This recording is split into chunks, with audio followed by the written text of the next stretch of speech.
Assalamualaikum warahmatullahi wabarakatuh. Nama saya Haidar Ali dari Pendidikan Sejarah tahun 2020 dan saya tidak menyetujui mosi tersebut. Berikut adalah alasannya. Berbicara tentang perkembangan zaman tidak harus selalu membahas tentang pembelajaran jarak jauh. Kita pernah mengalami diajar oleh guru tersebut menulis di papan board warna hitam menggunakan kapur, lalu meningkat menjadi menggunakan spidol di atas di papan board warna putih. Lalu meningkat guru tersebut mengajar menggunakan PowerPoint melalui sinar proyektor.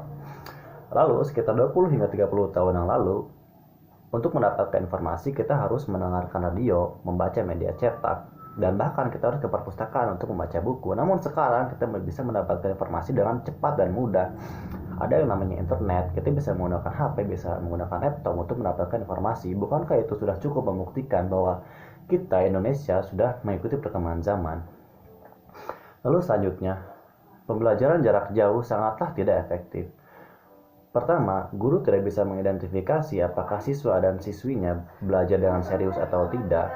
Apabila pembelajaran tatap muka secara langsung, guru bisa mengidentifikasi secara jelas apakah siswinya belajar dengan serius atau tidak, misalnya mengantuk, bermain-main, bercanda, atau bahkan tertidur, dan guru bisa menegur secara langsung. Untuk online kan tidak.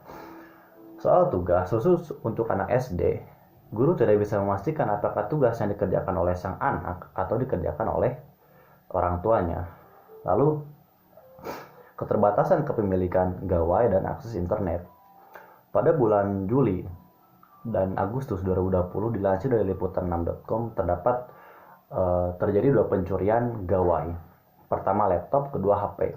Dan kedua pelaku memberikan alasan yang sama, mereka mencuri guna kebutuhan sang anak untuk mengikuti pembelajaran secara daring.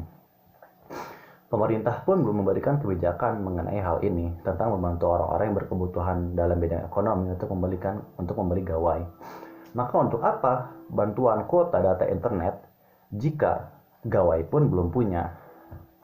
Lalu pada tanggal 24 September tahun 2019 di acara Grab for Food Jakarta, Ibu Menteri Keuangan kita, Ibu Sri Mulyani, mengakui bahwa Indonesia akses internet yang masih belum merata karena keterbatasan infrastruktur.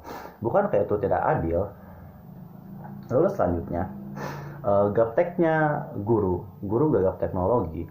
Berdasarkan pengalaman saya, sekitar 5 hingga 20 menit awal-awal waktu pembelajaran itu dihabiskan oleh guru yang berusaha mengoperasikan gawai dan internet.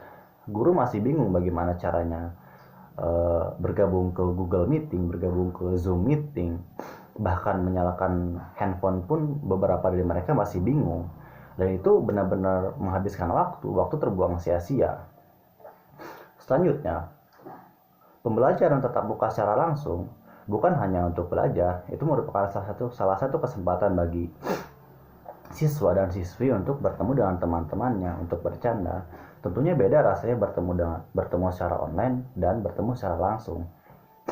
Soal berbicara tentang anggaran pendidikan,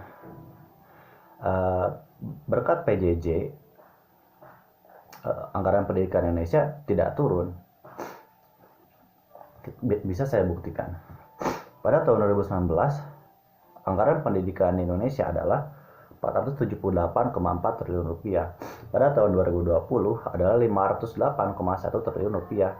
Pada tahun 2021 adalah 549,5 triliun rupiah. Faktanya, anggaran pendidikan Indonesia malah meningkat, malah naik. Lalu soal transformasi pendidikan. Transformasi pendidikan tidak harus selalu membahas tentang pembelajaran jarak jauh. Bahkan Menteri Pendidikan kita, Bapak Nadiem Makarim, lebih menekankan kepada penyederhanaan kurikulum. Apa itu? Yaitu adalah kurikulum harus lebih sederhana, lebih fleksibel, dan berorientasi kompetensi.